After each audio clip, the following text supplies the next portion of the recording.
Hey there, I'm Silas, and I'm starting a new series. I posted this map, which you can see on the screen here. I'll zoom out for you. I posted this map on Reddit, and I have some feedback saying that I should share some more lore about the world, maybe even start a YouTube channel just talking about the world and what it's all about. So that's what this is. Who knows what'll happen here? But I'm just gonna see what happens. And I think I want to start all of this with a world tour. So this world, it's pretty colossal. This is the entire world that you can see on the screen, and it is the world of Alaria. And what you see here is one plane within the planar stack, which is Alaria. And each plane has a top half and a bottom half, and they're all stacked on top of each other. And this right here is the top half of the material plane. And it's where most of the stuff happens, and it's what I want to focus on for the first part of the series here. And to begin, we're just going to zoom in on a random spot, and I'm just going to walk you through a little bit of it. So this is where the map began. It was just this screen right here, pretty much. This is like 5 years ago, and I wanted a world in which I could run all of my D&D games in. It was going to be the campaign to end all campaigns, or the world to end all worlds. If you look at the history of Faerun, it was started by Gary Gygax, I think, and he had this world in his head that he kept adding to and adding to and adding to, and all of his games were run there, and by the end, he had this really, really in-depth world. And 5 years ago, when I was in high school, I was thinking, I'm young enough that I could feasibly still start that and get away with that, and maybe it'll pay off.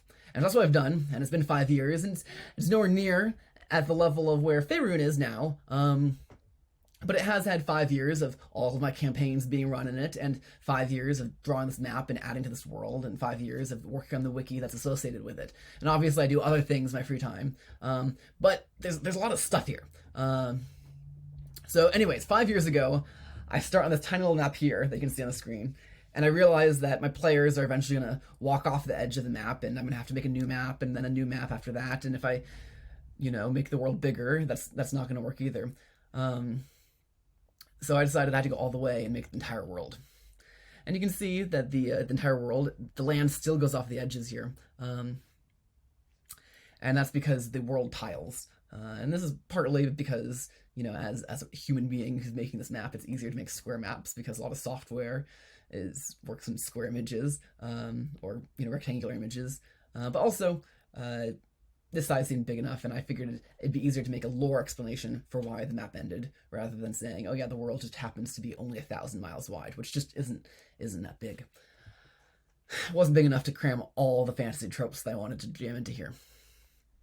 Anyways, that's the background.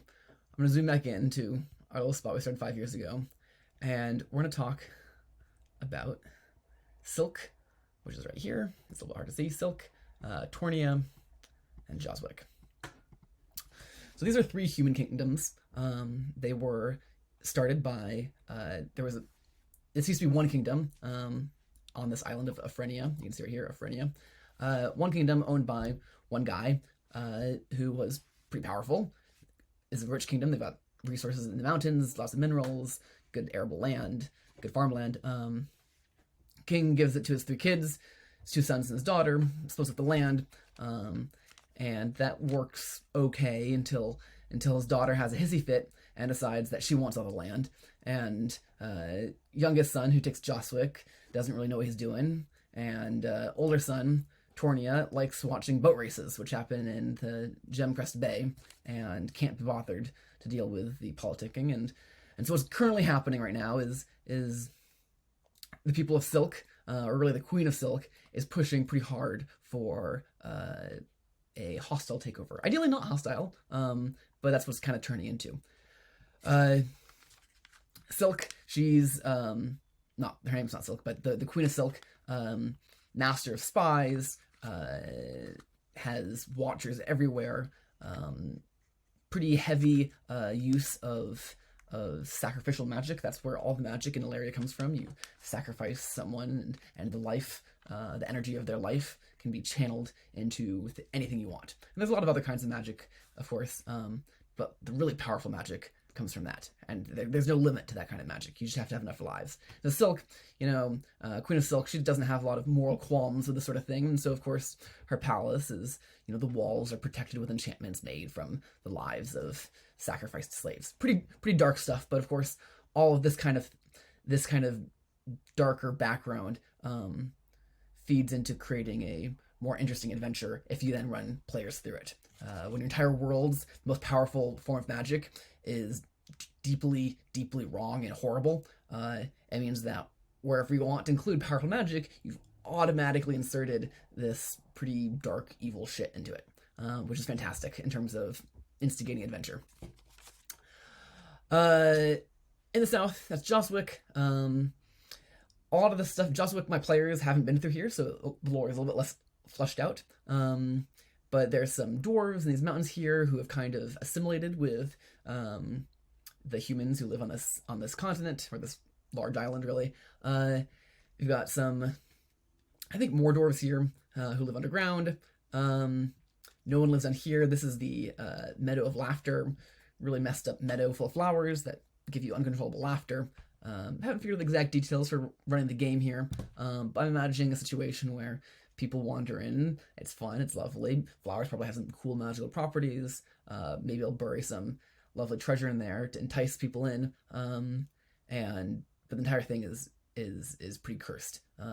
Ideally, maybe have some creatures who live there who are immune to this effects. I'm imagining kind of a situation where it looks really pretty, but like things are clearly wrong. Maybe the laughter doesn't take a hold immediately. Maybe it's just slowly building. Maybe it's the pollen from the flowers. That could probably make sense. I should add that to the wiki. That's Joswik. They're starved for wood. You can see that no forests on the entire country. They're forced to trade with Sylke. Of course, Sylke is going to hold that over them. More tension. In the north, Tornia. I've run a couple of games here. Catalina is this massive capital, super metropolis, super fantastic rich city. And they got boat races, sailboat races. Of course, everyone has water and air attunements. That's another form of magic, kind of like water and air benders. So all these people are all sailors as well, and you want a water-attuned or air-attuned person. I think they're called shapers. You want one on your crew to make your boat go faster, because of course the water and air are working in your favor, you'll go faster. You've got all these leagues, think of like Major League Baseball, Minor League Baseball, you got all these leagues, they're all competing, and the nobility, of course, are betting just enormous quantities of money on it. And this is, of course, all the king really cares about. He likes eating his fish and chips, or whatever disgusting food it is, and watching the boat races and betting the kingdom's treasury on who wins. Of course, you don't let the king lose. There's all sorts of nasty corruption, and of course, sailors and people competing in these races, they're all backstabbing each other. I mean, there aren't any, there are rules, and the rules you have to follow, and the rules that you're supposed to follow. This is another pretty juicy place for players to get involved in, because the amount of shenanigans and number of scenarios with sketchy intrigue and backstabbing between the different kind of clubs, the racing clubs, would be huge. That's these three countries, and I'm just gonna start with this. There's obviously a lot more going on, other nearby places that are all interacting with, but for now, just wanted to cover this one island right here. That's all for this video. I'll hopefully make more. We'll see. Talk to you later.